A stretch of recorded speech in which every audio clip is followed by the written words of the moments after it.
संत तुम्हारे तुमरे प्रीतम, तिनका काल ना खाते। रंग तुम्हारे लाल भये हैं, राम नाम रस माते। जिना सास ग्रास न विसरै, हर नामा मन मंत। धन से सेई नानका, पूरन सोई संत। बाणी गुरु गुरु है बाणी, विच बाणी अमृत सारे। गुर बाणी कहै सेवक जन मानै, पर ताख गुरु निस्तारे। गुर बाणी कहै सेवक जन मानै, पर ताख गुरु निस्तारे। सतगुरां दी साजी अति निवाजी होई, गुरु रूप गुरु प्यारी खालसा साध संगत जीओ। सत्कार सहित गुर फतेह प्रवान करो। आखो जी वाहिगुरु जी का खालसा, वाहिगुरु जी की फतेह। सतगुरां दी अपार किरपा सदका, सतगुरां दे दरों घरों वरोसाए होए महापुरख महान शहीद धन धन बाबा वीर सिंह जी नौरंगाबाद वाले ਅਤੇ ਉਹਨਾਂ ਦੇ ਦਰ ਘਰ ਦੇ ਸੇਵਾਦਾਰ ਮਹਾਂਪੁਰਖ ਸਤਿਕਾਰਯੋਗ ਬਾਬਾ ਇੰਦਰ ਸਿੰਘ ਜੀ, ਸਤਿਕਾਰਯੋਗ ਬਾਬਾ ਰੇਸ਼ਮ ਸਿੰਘ ਜੀ, ਜਿਨ੍ਹਾਂ ਦੀ ਸਾਲਾਨਾ ਯਾਦ ਨੂੰ ਤਾਜ਼ਾ ਕਰਦਿਆਂ ਹੋਇਆਂ ਹਰ ਸਾਲ ਦੀ ਤਰ੍ਹਾਂ ਇਸ ਵਾਰ ਵੀ ਸਤਿਕਾਰਯੋਗ ਬਾਬਾ ਸਤਨਾਮ ਸਿੰਘ ਜੀ ਅਤੇ ਸਮੁੱਚੀਆਂ ਸੰਗਤਾਂ ਵੱਲੋਂ ਰਲ ਮਿਲ ਕਰਕੇ ਇਹ ਸਾਲਾਨਾ ਜੋੜ ਮੇਲਾ ਮਨਾਇਆ ਜਾ ਰਿਹਾ ਹੈ। ਗੁਰਬਾਣੀ ਦੇ ਪ੍ਰਵਾਹ ਚੱਲੇ ਭੋਗਾਂ ਉਪਰੰਤ ਖੁੱਲ੍ਹੇ ਪੰਡਾਲਾਂ ਦੇ ਵਿੱਚ ਇਹ ਗੁਰਮਤਿ ਸਮਾਗਮ ਪ੍ਰਾਰੰਭ ਹੋਏ ਨੇ। ਦਾਸ ਤੋਂ ਪਹਿਲਾਂ ਆਪ ਜੀ ਨੇ ਗੁਰੂ ਸਵਾਰੇ ਕੀਰਤਨੀਏ ਭਾਈ ਸਾਹਿਬ ਭਾਈ ਕੁਲਵੰਤ ਸਿੰਘ ਜੀ, ਹਾਜੂਰੀ ਰਾਗੀ ਜਥਾ ਗੁਰਦੁਆਰਾ ਬਾਬਾ ਭਾਈ ਝਾੜੂ ਸਾਹਿਬ ਜੀ, ਤਿਨਾਂ ਦੇ ਜਥੇ ਪਾਸੋਂ ਅੰਮ੍ਰਿਤਮਈ ਗੁਰਬਾਣੀ ਦਾ ਸ਼ਬਦ ਕੀਰਤਨ ਸਰਵਣ ਕੀਤਾ ਹੈ। ਪਾਵਨ ਬਾਣੀ ਦੇ ਵਿੱਚ ਕੀਰਤਨ ਬਾਰੇ ਸਤਿਗੁਰਾਂ ਦੇ ਬਚਨ ਪੜ੍ਹੀਏ ਤਾਂ ਗਰੀਬ ਨਵਾਜ ਫਰਮਾਉਂਦੇ ਨੇ, ਹਰ ਕੀਰਤਨ ਸੁਣੈ ਹਰ ਕੀਰਤਨ ਗਾਵੈ, ਤਿਸ ਜਨ ਦੁਖ ਨਿਕਟ ਨਹੀਂ ਆਵੈ। ਜਿਹੜਾ ਸਤਿਗੁਰਾਂ ਦੀ ਪਾਵਨ ਬਾਣੀ ਦੇ ਕੀਰਤਨ ਨੂੰ ਭਾਵਨਾ ਨਾਲ ਸੁਣਦਾ ਹੈ ਤੇ ਭਾਵਨਾ ਨਾਲ ਗਾਉਂਦਾ ਹੈ, ਪਾਤਸ਼ਾਹ ਜੀ ਫਰਮਾਉਂਦੇ ਨੇ, ਤਿਸ ਸੇਵਕ ਦੇ ਨੇੜੇ, ਤਿਸ ਜੀਵ ਦੇ ਨੇੜੇ ਕਿਸੇ ਪ੍ਰਕਾਰ ਦਾ ਦੁੱਖ ਨਹੀਂ ਆਉਂਦਾ।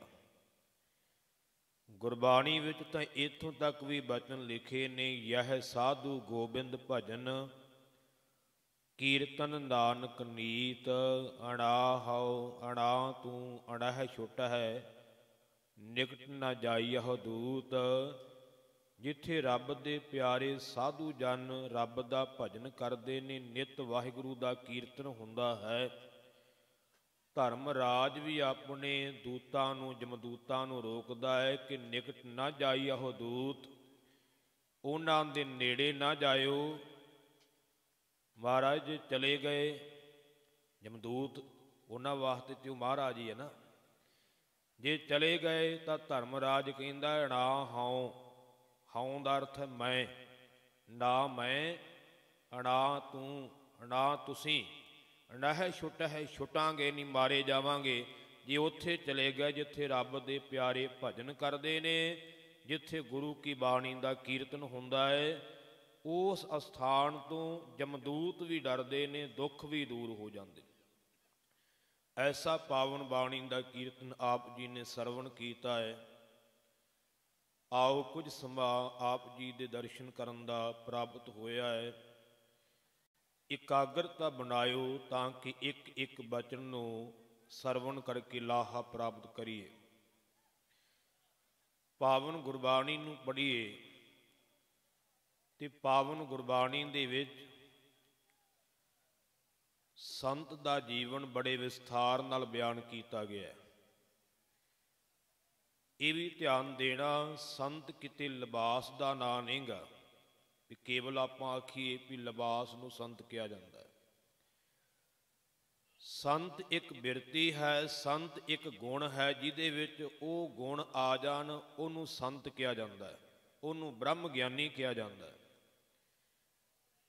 ਅਸੀਂ ਸੁਖਮਣੀ ਸਾਹਿਬ ਜੀ ਦੀ 8ਵੀਂ ਅਸ਼ਟਪਦੀ ਦਾ ਸ਼ਲੋਕ ਪੜ੍ਹਦੇ ਹਾਂ ਤਾਂ ਉਹਦੇ ਵਿੱਚ ਪਾਤਸ਼ਾਹ ਨੇ ਦੱਸਿਆ ਹੈ, ਮਨ ਸਾਚਾ ਮੁਖ ਸਾਚਾ ਸੋਏ, ਅਵਰ ਨ ਪੇਖੈ ਏਕਸ ਬਿਨ ਕੋਏ, ਨਾਨਕ ਇਹ ਲੱਛਣ ਬ੍ਰਹਮ ਗਿਆਨੀ ਹੋਏ। ਜਿਹਦੇ ਮਨ ਵਿੱਚ ਵੀ ਸੱਚਾ ਵਾਹਿਗੁਰੂ ਵਸਦਾ ਹੋਵੇ, ਜਿਹਦੇ ਮੁਖ ਵਿੱਚ ਵੀ ਸੱਚਾ ਹੈ, ਜਿਹੜਾ ਇੱਕ ਵਾਹਿਗੁਰੂ ਤੋਂ ਬਿਨਾਂ ਕਿਸੇ ਹੋਰ ਤੇ ਆਸ ਨਹੀਂ ਰੱਖਦਾ, ਮਹਾਰਾਜ ਕਹਿੰਦੇ ਜਿਹਦੇ ਵਿੱਚ ਇਹ ਲੱਛਣ ਹੋਣ, ਇਹ ਗੁਣ ਹੋਣ, ਉਹ ਬ੍ਰਹਮ ਗਿਆਨੀ ਹੈ। ਹਰ ਕੋਈ ਨਹੀਂ, ਜਿਹਦੀ ਇੱਕ ਤੇ ਆਸ ਹੈ, ਜਿਹਦੇ ਮਨ ਅੰਦਰ ਵੀ ਸੱਚ ਹੈ, ਜਿਹਦੇ ਮੁਖ ਵਿੱਚ ਵੀ ਸੱਚ ਹੈ, ਉਹ ਸੰਤ ਹੈ। ਸੰਤ ਦਾ ਅਕੀਦਾ ਕਿੰਨਾ ਕੁ ਹੈ, ਗੁਰੂ ਤੇ ਪਰਮੇਸ਼ਰ ਤੇ ਕਿੰਨਾ ਕੁ ਭਰੋਸਾ ਹੁੰਦਾ ਹੈ, ਇਸ ਨੂੰ ਧਿਆਨ ਵਿੱਚ ਰੱਖਣਾ। ਕਿਉਂਕਿ ਜਿਹੜਾ ਰੱਬ ਦਾ ਪਿਆਰਾ ਸੰਤ ਹੈ, ਉਹਨੂੰ ਰੱਬ ਤੇ ਇੰਨਾ ਜ਼ਿਆਦਾ ਭਰੋਸਾ ਹੁੰਦਾ ਹੈ, ਬਾਕੀ ਸਾਰੇ ਦੁਨੀਆ ਦੇ ਭਰੋਸੇ ਉਹ ਛੱਡ ਦਿੰਦਾ ਹੈ। ਉਹ ਕਹਿੰਦਾ ਹੈ ਕਿ ਮਾਲਕ ਜੋ ਕਰੇਗਾ ਉਹ ਠੀਕ ਹੋਵੇਗਾ। ਦੁਨੀਆ ਗਲਤ ਹੋ ਸਕਦੀ ਹੈ ਪਰ ਮਾਲਕ ਨਹੀਂ ਗਲਤ ਹੋ ਸਕਦਾ। ਇੱਕ ਬਚਨ ਹੋਰ ਬੜਾ ਗਹਿਰਾ ਹੈ ਪਾਵਨ ਬਾਣੀ ਦਾ। ਬਾਬਾ ਕਬੀਰ ਜੀ ਕਹਿੰਦੇ ਜਿਵੇਂ ਜਿਵੇਂ ਰੱਬ ਦੇ ਨੇੜੇ ਹੋਈਏ ਨਾ, ਤਿਵੇਂ ਤਿਵੇਂ ਦੁਨੀਆ ਉਲਟ ਹੁੰਦੀ ਜਾਂਦੀ ਹੈ। ਇੱਕ ਵਾਰ ਦੁਨੀਆ ਉਲਟ ਹੋ ਜਾਂਦੀ ਹੈ। ਕਾਰਨ ਕੀ ਹੈ?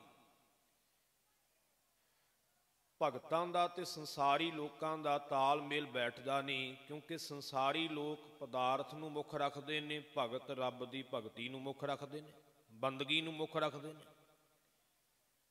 ਸਤਿਗੁਰਾਂ ਦਾ ਬਚਨ ਵੀ ਅਸੀਂ ਪੜ੍ਹਦੇ ਹਾਂ, ਭਗਤਾਂ ਤੈਸੈ ਸਾਰੀਆਂ ਜੋੜ ਕਦੇ ਨਾ ਆਇਆ। ਭਗਤਾਂ ਦਾ ਤੇ ਸੰਸਾਰੀ ਲੋਕਾਂ ਦਾ ਕਦੇ ਜੋੜ ਬਣਦਾ ਹੀ ਨਹੀਂ, ਕਿਉਂਕਿ ਅਸੀਂ ਕੇਵਲ ਪਦਾਰਥ ਨੂੰ ਮੁੱਖ ਰੱਖਾਂਗੇ। ਰੱਬ ਦਾ ਪਿਆਰਾ ਜਿਹੜਾ ਹੈ ਉਹ ਰੱਬ ਨੂੰ ਮੁੱਖ ਰੱਖ ਕਰਕੇ ਚੱਲਦਾ। ਕਈ ਵਾਰ ਦੇਖਦੇ ਹਾਂ ਪਰਿਵਾਰਾਂ ਦੇ ਵਿੱਚ ਇਹ ਗੱਲਾਂ ਵਿਚਰਦੀਆਂ ਨੇ। ਜਦੋਂ ਕੋਈ ਸਾਡੇ ਘਰਾਂ 'ਚ ਵਿਆਹ ਸ਼ਾਦੀ ਹੁੰਦੀ ਹੈ ਤੇ ਜਦੋਂ ਅਸੀਂ ਗੁਰੂ ਤੋਂ ਉਲਟ ਕਰਮ ਕਰਦੇ ਹਾਂ, ਕਿਉਂ ਕਰਦੇ ਹਾਂ? ਉਹਦੇ ਪਿੱਛੇ ਕੋਈ ਕਾਰਨ ਹੁੰਦਾ ਹੈ। ਉਹ ਕਦੋਂ ਹੁੰਦਾ ਹੈ ਉਲਟ ਕਰਮ ਗੁਰੂ ਤੋਂ? ਜਦੋਂ ਅਸੀਂ ਕਹਿੰਦੇ ਸਾਡਾ ਫਲਾਨਾ ਪ੍ਰਾਹੁਣਾ ਨਾ ਰੁੱਸ ਜਾਵੇ, ਸਾਡਾ ਫਲਾਨਾ ਸੱਜਣ ਨਾ ਰੁੱਸ ਜਾਵੇ, ਤਾਂ ਹੀ ਹੁੰਦਾ ਨਾ ਵੀ ਅਸੀਂ ਜੇ ਇਹ ਕਰਮ ਨਾ ਕੀਤਾ ਤੇ ਫਲਾਨੇ ਨੇ ਰੁੱਸ ਜਾਣਾ ਹੈ, ਜੇ ਇਹ ਕਰਮ ਨਾ ਕੀਤਾ ਫਲਾਨੇ ਨੇ ਰੁੱਸ ਜਾਣਾ ਹੈ। ਪਰ ਕਦੇ ਵੀ ਇਹ ਨਹੀਂ ਸੋਚਿਆ ਜਾਂਦਾ ਕਿ ਜੇ ਅਸੀਂ ਇਹ ਕਰਮ ਕਰ ਲਿਆ ਜਿਹੜਾ ਗੁਰਮਤਿ ਤੋਂ ਉਲਟ ਹੈ ਤੇ ਗੁਰੂ ਨੇ ਰੁੱਸ ਜਾਣਾ। ਇਹ ਨਹੀਂ ਨਾ ਸੋਚਿਆ ਜਾਂਦਾ। ਸਿਰਫ ਇਹੀ ਸੋਚਿਆ ਜਾਂਦਾ ਹੈ ਕਿ ਮੇਰਾ ਫਲਾਨਾ ਰਿਸ਼ਤੇਦਾਰ ਰੁੱਸ ਜਾਵੇਗਾ, ਮੇਰਾ ਫਲਾਨਾ ਸੱਜਣ ਰੁੱਸ ਜਾਵੇਗਾ। ਇਹ ਤਾਂ ਸਾਰੇ ਹੀ ਸੋਚਦੇ ਨੇ, ਪਰ ਗੁਰਮੁਖੋ ਇਹ ਕੌਣ ਸੋਚਦਾ ਹੈ? ਭਗਤ ਸੋਚਦਾ ਹੈ ਕਿ ਜੇ ਮੈਂ ਗੁਰੂ ਤੋਂ ਉਲਟ ਕਰ ਲਿਆ ਤੇ ਮੇਰੇ ਮਾਲਕ ਨੇ ਰੁੱਸ ਜਾਣਾ ਹੈ। ਇਹ ਕੇਵਲ ਭਗਤ ਸੋਚਦਾ ਹੈ, ਇਹ ਕੇਵਲ ਸੰਤ ਸੋਚਦਾ ਹੈ ਕਿ ਜੇ ਮੈਂ ਇਹ ਕਰਮ ਕੀਤਾ ਜਿਹੜਾ ਗੁਰੂ ਤੋਂ ਪਰਮੇਸ਼ਰ ਤੋਂ ਉਲਟ ਹੈ ਤੇ ਮੇਰਾ ਮਾਲਕ ਰੁੱਸ ਜਾਵੇਗਾ। इस करके मैं ये कर्म नहीं करना। बस यही अंतर है, असी दुनियावी लोकां नूं खुश करन दा यतन करते हैं ते भगत संत जिहड़ा है वो मालिक नूं खुश करदा है। पर एक बचन इत्थे होर भी गहरा है। सतगुरु जी कहते मन लो जे तू लोकां नूं खुश कर लिया, पर लोकां नूं खुश करके तेरी पत नहीं रहनी, तेरी इज्जत नहीं रहनी।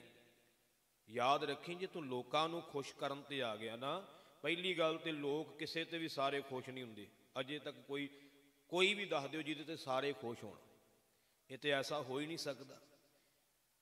सारियां दे विचार अपने अपने है ना, किसी नूं कोई चंगा लगना, किसी नूं कोई किसी ते भी खुश नहीं होना। इस करके उस चीज़ नूं छड्ड करके सानूं कर्म ही वो करना चाहिए है जिहड़े कर्म ते वाहिगुरू खुश होवे, परमेश्वर खुश होवे।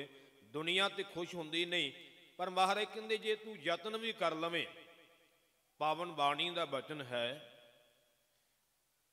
कि जे को लोगन पतियावै, पतियावै दा अर्थ है खुश करना, राजी करना, प्रसन्न करना। महाराज कहंदे जे कोई लोकां नूं खुश करन दा यतन करे, जे को लोगन पतियावै लोक पतीणै ना पत होए। कहंदे जे लोग खुश भी हो जाण, पर लोकां दे खुश होण दे नाल तेरी पत नहीं होनी, तैनूं इज्जत नहीं मिलनी, तैनूं सत्कार नहीं मिलना। रब की दरगाह विच लोकां नूं खुश करके इज्जत नहीं मिलनी। रब की दरगाह विच इज्जत मान उदों मिलेगा जदों तू उहनूं खुश करन दा यतन करेगा। जिवें एक पत्नी अपने पति नूं खुश करे तो वह पति दे कोलों सब कुछ प्राप्त करती है, उहनूं वडियाई मान सब कुछ प्राप्त हुंदा है। पर जे पत्नी अपने पति का हुक्म नहीं मनती, उहनूं कुछ भी प्राप्त नहीं हुंदा। इस तरह जदों असीं गुरु का हुक्म नहीं ना मनांगे, साडा वो मालिक है, पति है। पत्नी दे पति नूं भी खसम किया जाता है ते साडे मालिक नूं भी खसम किया। बाणी विच खसम शब्द आउंदा है, खसम दा अर्थ हुंदा मालिक। सानूं शब्द होर तरह का लगता, पर अर्थ कोई गलत नहीं गा। वैसे साडे दुनियावी शब्द कई बार हुंदे आ, किसी नूं कह दईए भी शब्दां दा ही फेर फेर हो जाता ना। जे किसी नूं कह दईए तेरे पिता जी आउंदे आ ते वो खुश हो जाता, जे आखिए तेरी माता दा खसम आ रहा है तो होर तरह लगना, अर्थ फिर भी उही रहना। पर शब्दावली च फर्क पै गया ना, थोड़ा खरवा हो जाता है। अर्थ नहीं गा उहदा माड़ा, ना शब्द ही माड़ा है।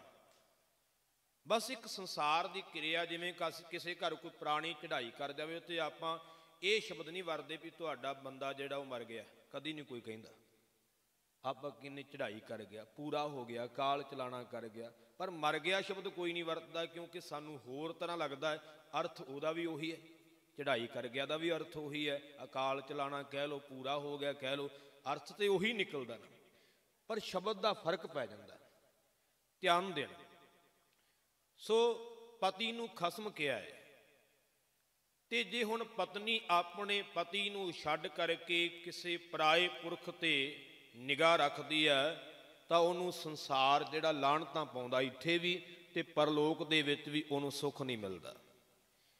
यही नुकता सानू महाराज ने बाणी विच समझाया। एक सिखा, जदों तू अपने खसम नूं मालिक नूं छड्ड करके किसी होर ते आस रखेगा, तैनूं इत्थे भी लाणतां पैणीआं ते परलोक विच भी लाणतां पैणीआं। तू डुब जावेगा, खत्म हो जावेगा। आसा की वार दा बचन है, खसम छोड़ दूजा लगे डुबे से वणजारिया। जिहड़े अपने मालिक नूं खसम नूं छड्ड के होर पासे लग गए। हुण होर पासे की गल करां तो मेरे कोल ते गिणती नहीं हैगी, सारे गुरमुख बैठे ने, गिणती की करिए। अज तो होर पासे की गल बड़ी लम्मी चौड़ी, कबरां की गल करिए तो पता नहीं किन्नियां, पखंडियां की गल करिए तो वह भी गिणती नहीं।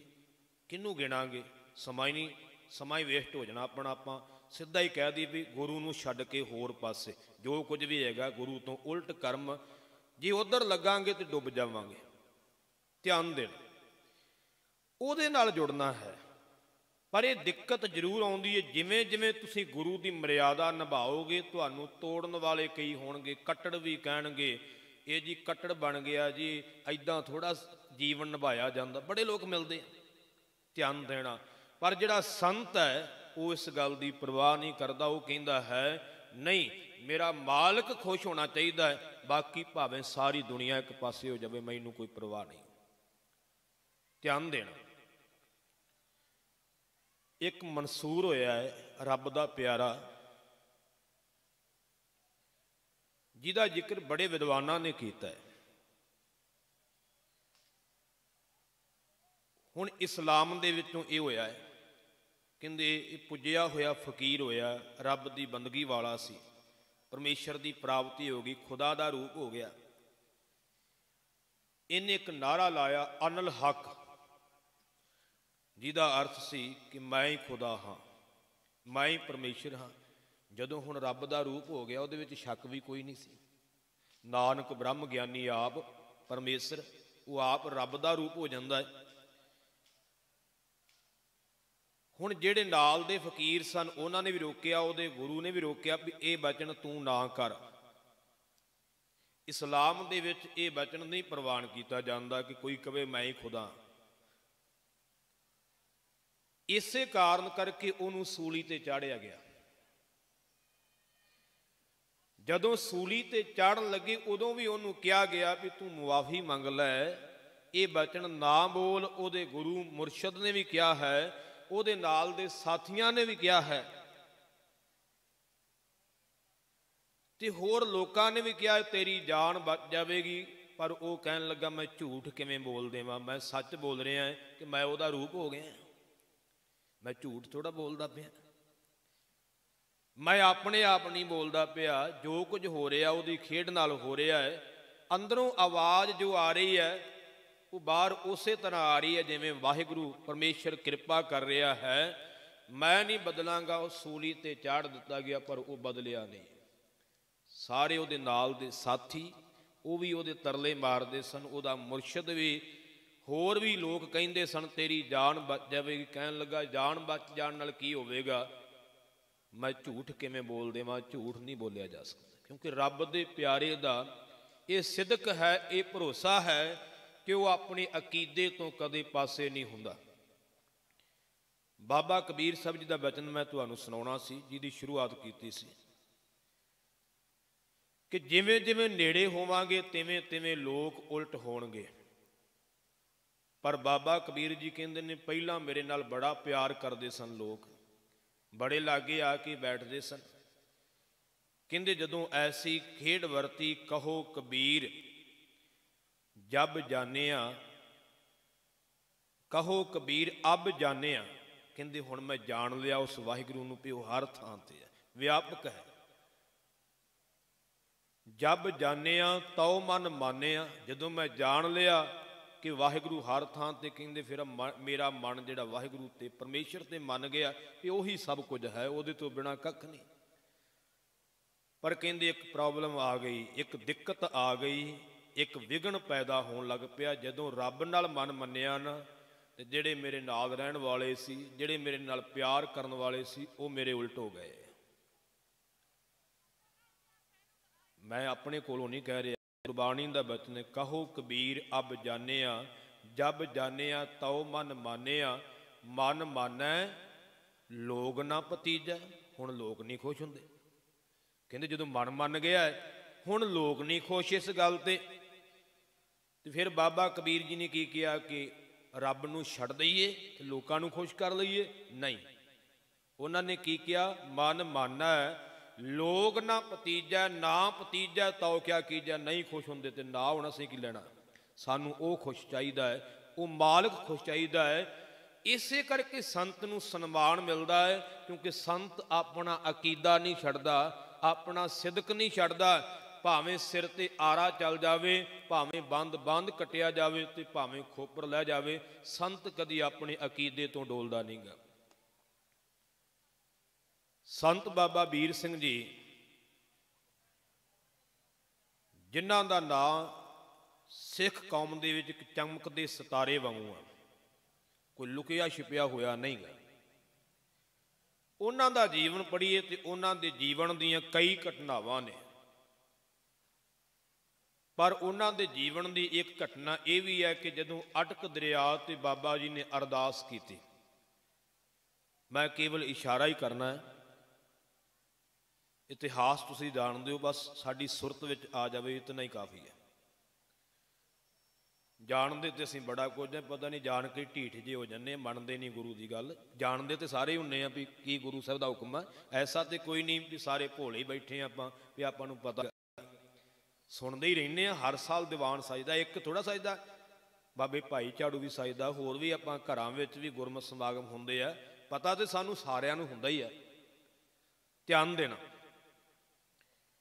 ਬਾਬਾ ਵੀਰ ਸਿੰਘ ਦੇ ਜੀਵਨ ਦੀ ਉਹ ਘਟਨਾ ਬੜੀ ਪ੍ਰਚਲਿਤ ਹੈ ਕਿ ਜਦੋਂ ਅਟਕ ਦਰਿਆ ਚੜ੍ਹਿਆ ਹੋਇਆ ਹੈ ਤੇ ਅੱਗੇ ਲੋੜ ਆ ਜਾਣ ਦੀ ਸ਼ੇਰੇ ਪੰਜਾਬ ਮਹਾਰਾਜਾ ਰਣਜੀਤ ਸਿੰਘ ਨੂੰ, ਪਰ ਦਰਿਆ ਵੀ ਬੜੇ ਵੇਗ ਨਾਲ ਲੰਘਣਾ ਕਠਿਨ ਹੈ, ਕੋਲ ਹੈ, ਪਰ ਉਹਦੇ ਕੋਲ ਕੀ ਹੈ? ਬੰਦਗੀ, ਸਿਮਰਨ, ਰੱਬ ਦੀ ਤਾਕਤ।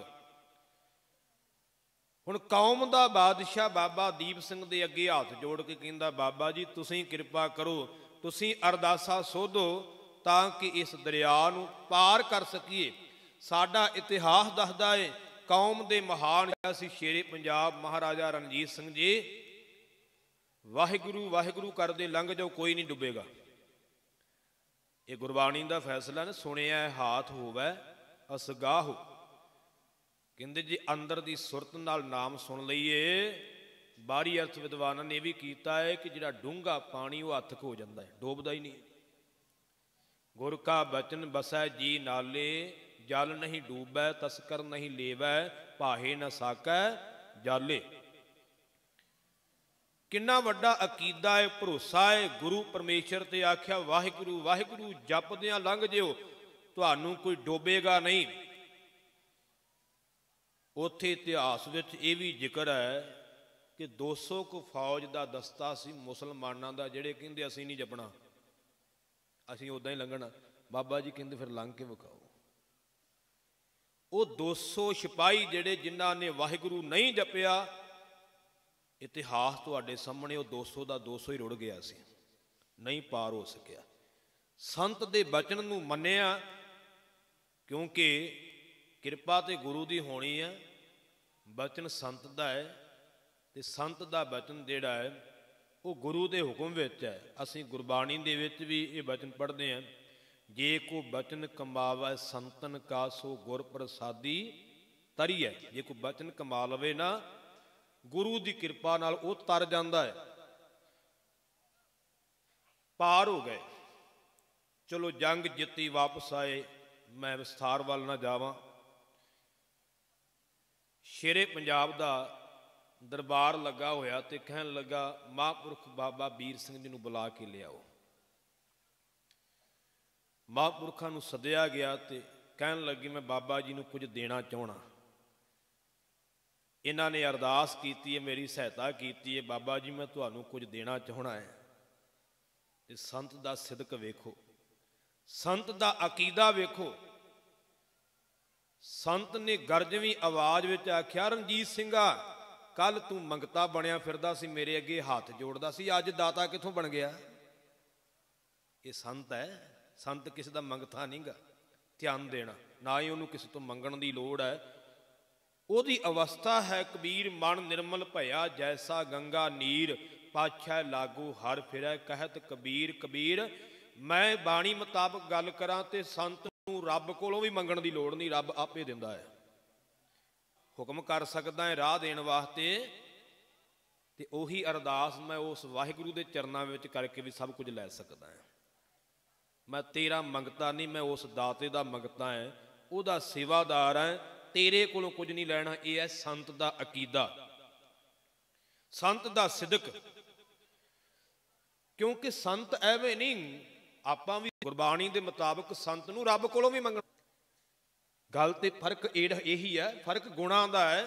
ਮੈਂ ਪਹਿਲਾਂ ਬੇਨਤੀ ਕੀਤੀ ਸੀ ਕਿ ਗੁਰਮੁਖੋ ਲਿਬਾਸ ਦਾ ਨਾਂ ਸੰਤ ਨਹੀਂ, ਗੁਣ ਨੇ। ਸਮਾਂ ਨਹੀਂ ਕਿ ਮੈਂ ਵਿਸਥਾਰ ਵੱਲ ਜਾਵਾਂ। ਸੰਸਕ੍ਰਿਤੀ ਦੀ ਬਾਣੀ ਕਿਤੇ ਪੜ੍ਹੀ, ਉਹਦੇ ਵਿੱਚ ਸੰਤ ਦੇ ਲੱਛਣ ਦੱਸੇ, ਸੰਤ ਦੇ ਗੁਣ ਦੱਸੇ ਆ। ਜੇ ਗੁਰੂ ਤੇਗ ਬਹਾਦਰ ਸਾਹਿਬ ਜੀ ਦਾ ਸ਼ਬਦ ਪੜ੍ਹੀਏ, ਜੋ ਨਰ ਦੁੱਖ ਮੈਂ ਦੁੱਖ ਨਹੀਂ ਮਾਨੈ, ਸੁਖ ਸਨੇਹੋ ਅਰ ਭੈ ਨਹੀਂ ਜਾਗੈ, ਕੰਚਨ ਮਾਟੀ ਮਾਨੈ, ਇਹ ਵੀ ਸੰਤ ਦੇ ਲੱਛਣ ਨੇ, ਇਹ ਵੀ ਇੱਕ ਬ੍ਰਹਮ ਗਿਆਨੀ ਦੇ ਲੱਛਣ ਨੇ। ਧਿਆਨ ਦੇਣਾ, ਗੁਣਾ ਕਰਕੇ ਜਾਣਿਆ ਜਾਂਦਾ ਹੈ। ਨਾਨਕ ਇਹ ਲੱਛਣ ਬ੍ਰਹਮ ਗਿਆਨੀ ਹੋਏ। ਲੱਛਣ ਜਿਹਦੇ ਵਿੱਚ ਹੋਣਗੇ, ਕੋਈ ਵੀ ਬੰਦਾ ਹੈ, ਹੁਣ ਆਹ ਕਵੀਸ਼ਰ ਵੀਰ ਬੈਠੇ, ਇਹਨਾਂ ਨੂੰ ਕਵੀਸ਼ਰ ਕਿਉਂ ਕਹਿੰਦੇ? ਸਰੀਰ ਤੇ ਆਪਣੇ ਵਰਗਾ ਹੀ ਹੈ, ਕਿਉਂਕਿ ਇਹਨਾਂ ਨੂੰ ਕਵੀਸ਼ਰੀ ਆਉਂਦੀ ਹੈ, ਕਵੀਸ਼ਰੀ ਦਾ ਗੁਣ ਹੈ ਇਹਨਾਂ ਵਿੱਚ। ਮੈਨੂੰ ਕਥਾਵਾਜ ਕਿਉਂ ਕਹਿੰਦੇ? ਕਥਾ ਕਰਦਾ। ਕੀਰਤਨੀਆਂ ਨੂੰ ਕੀਰਤਨੀ ਕਿਉਂ ਕਹਿੰਦੇ? ਕੀਰਤਨ ਕਰਦੇ। ਗੁਣ ਆ ਨਾ, ਸਰੀਰ ਤਾਂ ਉਹੀ ਰਹਿਣਾ, ਨਾਂ ਕਿਉਂ ਬਦਲ ਗਿਆ? ਸੰਤ ਨੂੰ ਸੰਤ ਕਿਉਂ ਕਹਿੰਦੇ? ਹੁਣ ਆਪਾਂ ਕਈ ਵਾਰ ਕਈ ਜਿਹੜੇ ਕਹਿ ਦਿੰਦੇ ਜੀ ਇਹ ਕਿਵੇਂ ਹੋ ਸਕਦਾ, ਸਾਰੇ ਇੱਕੋ ਜਿਹੇ ਹੈ। ਫਰਕ ਹੈ, ਸਾਰੇ ਕਵੀਸ਼ਰ ਨਹੀਂ ਬਣ ਜਾਣੇ, ਸਾਰੇ ਕਥਾਵਾਚਕ ਨਹੀਂ ਹੋ ਸਕਦੇ, ਸਾਰੇ ਰਾਗੀ ਨਹੀਂ ਹੋ ਸਕਦੇ। ਜਿਹੜਾ ਗੁਣ ਹੈ ਉਹੀ ਉਹਦੇ ਨਾਲ ਸ਼ਬਦ ਜੁੜੇਗਾ। ਇਹ ਧਿਆਨ ਦੇਣਾ, ਇਹ ਫਰਕ ਹੈ, ਅੰਤਰ ਹੈ, ਇਹ ਧਿਆਨ ਦੇਣ ਵਾਲੇ ਬਚਨ ਨੇ। ਸੋ ਸੰਤ ਦਾ ਜਿਹੜਾ ਸਿਦਕ ਹੈ ਉਹੀ ਉਹਦੀ ਵਡਿਆਈ ਨੂੰ, ਉਹਦੀ ਪ੍ਰਤਿਭਾ ਨੂੰ ਅੱਗੇ ਲੈ ਕੇ ਆਉਂਦਾ ਹੈ। ਉਹਦਾ ਸਿਦਕ, ਉਹਦਾ ਭਰੋਸਾ ਜਿਹੜਾ ਹੈ ਉਹੀ ਉਹਦੇ ਜੀਵਨ ਨੂੰ ਨਿਖਾਰਦਾ ਹੈ, ਉਹੀ ਵਡਿਆਈਆਂ ਦਿੰਦਾ ਹੈ। ਇਹ ਨਹੀਂ ਵੀ ਉਹਦਾ ਸਰੀਰ ਵਡਿਆਈ ਦਿੰਦਾ, ਨਹੀਂ, ਉਹਦਾ ਸਿਦਕ, ਉਹਦਾ ਭਰੋਸਾ। ਇਸ ਕਰਕੇ ਗੁਰਮੁਖੋ, ਸੰਤ ਲਿਬਾਸ ਨਹੀਂ, ਸੰਤ ਗੁਣ ਹੈ। ਸੰਤ ਜਿਹੜਾ ਹੈ ਉਹ ਇੱਕ ਜੀਵਨ ਹੈ, ਜਿਹਦਾ ਜੀਵਨ ਗੁਰੂ ਸਾਹਿਬ ਦੇ ਦਰਸਾਏ ਹੋਏ ਮਾਰਗ ਤੇ ਪੂਰਾ ਉਤਰਦਾ ਹੋਵੇ, ਉਹ ਹਰ ਬੰਦਾ ਹੀ ਸੰਤ ਬਣ ਜਾਂਦਾ ਹੈ। ਉਹ ਸੰਤ ਹੈ। ਇਹ ਸ਼ਬਦ ਨੇ ਸਾਡੇ ਜੀਵਨ ਦੇ, ਸਾਡੇ ਪਾਵਨ ਬਾਣੀ ਦੇ। ਸੰਤ ਸ਼ਬਦ ਵੀ ਵਰਤਦੇ ਆਪਾਂ, ਭਾਈ ਵੀ ਕਹਿ ਦਿੰਦੇ, ਸਾਧੂ ਵੀ ਕਹਿ ਦਿੰਦੇ, ਗੁਰਮੁਖ ਵੀ ਕਹਿ ਦਿੰਦੇ, ਸਨਮੁਖ ਵੀ ਕਹਿ ਦਿੰਦੇ। ਪਰ ਧਿਆਨ ਦੇਣ ਵਾਲੇ ਬਚਨ ਹੈ, ਸ਼ਬਦ ਨੇ, ਪਰ ਇਹ ਜੀਵਨ ਨਾਲ ਸੰਬੰਧ ਰੱਖਦੇ। ਜਦੋਂ ਸਾਡਾ ਜੀਵਨ ਬਣ ਜਾਂਦਾ, ਹੁਣ ਕਈ ਕਹਿ ਦਿੰਦੇ ਵੀ ਸੰਤ ਸ਼ਬਦ ਜਿਹੜਾ ਹੈ ਇਹ ਹੈ ਹੀ ਨਹੀਂ। ਮੈਂ ਆਖਰੀ ਬਚਨ ਕਹਿ ਕੇ ਸਮਾਪਤੀ ਕਰਾਂ, ਮੇਰਾ ਸਮਾਂ ਸਮਾਪਤ ਹੈ। ਧਿਆਨ ਦੇਣਾ, ਨਹੀਂ, ਐਸਾ ਨਹੀਂ ਹੁੰਦਾ। ਸੰਤ ਸ਼ਬਦ ਵੀ ਹੈ, ਭਾਈ ਵੀ ਹੈ। ਫਿਰ ਕਹਿ ਦਿੰਦੇ ਜੀ ਸੰਤ ਵਰਗਾ ਜੀਵਨ ਨਹੀਂ ਕਿਸੇ ਦਾ। ਹੁਣ ਤੇ ਭਾਈ ਵਰਗਾ ਕਿਹਦਾ? ਭਾਈ ਤਾਂ ਮੈਨੂੰ ਵੀ ਕਹਿੰਦੇ ਮੇਰਾ ਭਾਈ ਵਰਗਾ ਜੀਵਨ ਨਹੀਂ। ਮੈਂ ਹੈਗਾ ਭਾਈ ਮਤੀ ਦਾਸ ਵਰਗਾ ਮੇਰਾ ਜੀਵਨ। ਮੈਂ ਆਪਣੀ ਗੱਲ ਹੀ ਕਰਾਂ, ਬਾਕੀਆਂ ਦੀ ਗੱਲ, ਮੈਨੂੰ ਵੀ ਭਾਈ ਸਾਹਿਬ ਕਹਿੰਦੇ। ਮੈਂ ਕਿੱਥੋਂ ਭਾਈ ਮਣੀ ਸਿੰਘ ਵਰਗਾ ਬਣ ਜੂ? ਇਹ ਸ਼ਬਦ ਤਾਂ ਲੱਗਣੇ ਹੀ ਹੈ ਨਾ, ਕੋਈ ਪੂਰਾ। ਹੁਣ ਵੇਖੋ, ਸਕੂਲ ਵਿੱਚ 80 ਵਿਦਿਆਰਥੀ ਪੜ੍ਹਦੇ ਆ ਇੱਕ ਕਲਾਸ ਵਿੱਚ, ਸਾਰਿਆਂ ਨੂੰ ਵਿਦਿਆਰਥੀ ਕਹਿਣਾ, ਭਾਵੇਂ ਕੋਈ ਫੇਲ ਆ ਤੇ ਭਾਵੇਂ ਕੋਈ ਪਾਸ ਆ, ਕਹਿਣਾ ਤੇ ਸਾਰਿਆਂ ਨੂੰ ਸਟੂਡੈਂਟ ਹੀ ਹੈ ਨਾ, ਨਾਂ ਤੇ ਸਾਰਿਆਂ ਦਾ ਇੱਕੋ ਹੀ ਚੱਲੂ। ਪਰ ਜਿਹੜਾ ਅੱਗੇ ਜਾਊਗਾ ਉਹਨੂੰ ਹੀ ਗੁਰਮੁਖੋ ਮਾਣ ਮਿਲਣਾ, ਸਤਿਕਾਰ ਮਿਲਣਾ। ਜਿਹੜਾ ਪੜ੍ਹਾਈ ਕਰਕੇ ਅੱਗੇ ਚਲਾ ਜਾਵੇਗਾ ਉਹ ਅਗਲੀ ਕਲਾਸ ਵਿੱਚ ਚਲਾ ਜਾਂਦਾ, ਉਹਨੂੰ ਡਿਗਰੀ ਮਿਲ ਜਾਂਦੀ ਹੈ, ਉਹ ਅੱਗੇ ਚਲਾ ਜਾਂਦਾ ਹੈ। ਪਰ ਜਿਹੜਾ ਪੜ੍ਹਾਈ ਨਹੀਂ ਕਰਦਾ, ਟੀਚਰ ਦਾ ਕਹਿਣਾ ਨਹੀਂ ਮੰਨਦਾ, ਹੈ ਉਹ ਵੀ ਸਟੂਡੈਂਟ ਹੀ ਹੈ ਉਹ ਵੀ ਵਿਦਿਆਰਥੀ ਹੈ। ਨਾ ਉਹਦਾ ਵੀ ਇੱਕੋ, ਨਾ ਦੋਨਾਂ ਦਾ, ਸਾਰਿਆਂ ਦਾ ਇੱਕੋ ਹੀ ਚੱਲਣਾ ਹੈ। ਇਸ ਕਰਕੇ ਨਾ ਤੇ ਭਾਈ ਸਾਹਿਬ ਵੀ ਸਾਰਿਆਂ ਸਾਨੂੰ ਵੀ ਕਹਿ ਦਿੰਦੇ ਤੇ ਉਹਨਾਂ ਨੂੰ ਵੀ, ਪਰ ਕੋਈ ਫੇਲ ਹੋ ਜਾਂਦਾ ਤੇ ਕੋਈ ਸਿਖਰਾਂ ਤੇ ਪਹੁੰਚ ਜਾਂਦਾ। ਫਰਕ ਇਤਨਾ ਕੁ ਹੁੰਦਾ ਹੈ।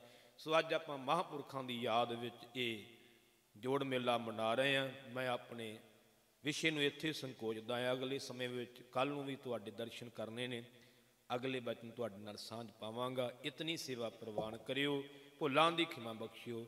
ਵਾਹਿਗੁਰੂ ਜੀ ਕਾ ਖਾਲਸਾ, ਵਾਹਿਗੁਰੂ ਜੀ ਕੀ ਫਤਿਹ।